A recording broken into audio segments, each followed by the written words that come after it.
ito ay nagrepresenta sa ating tahanan. Tulad ng ating tahanan, ito ay may pintuan at mga bintana. Anak, maaari ko ba akong tulungan? Ayan. So sa pintuan, ano ang makikita ninyo? Yes, Irene?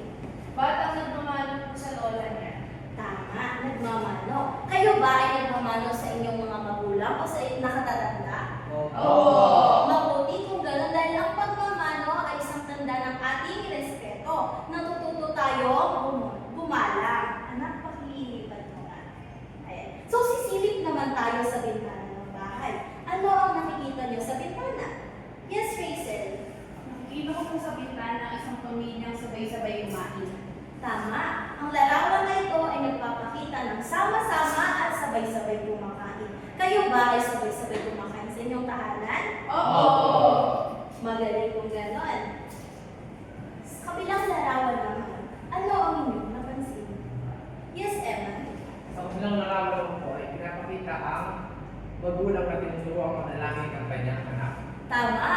Makikita dito na ang tatay, tinuturuan niyang magdasal ang kanyang anak. So, tinuturuan nila tayo na magpasalamat sa mga biyayang ating natatanggap.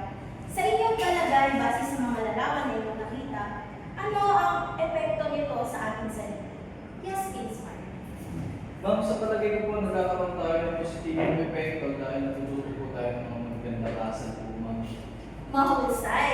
At dahil nga sa iyo kasabi, konektado ito sa ating aralin na pinamagatang. Sabay-sabay na ninyong basahin. Mga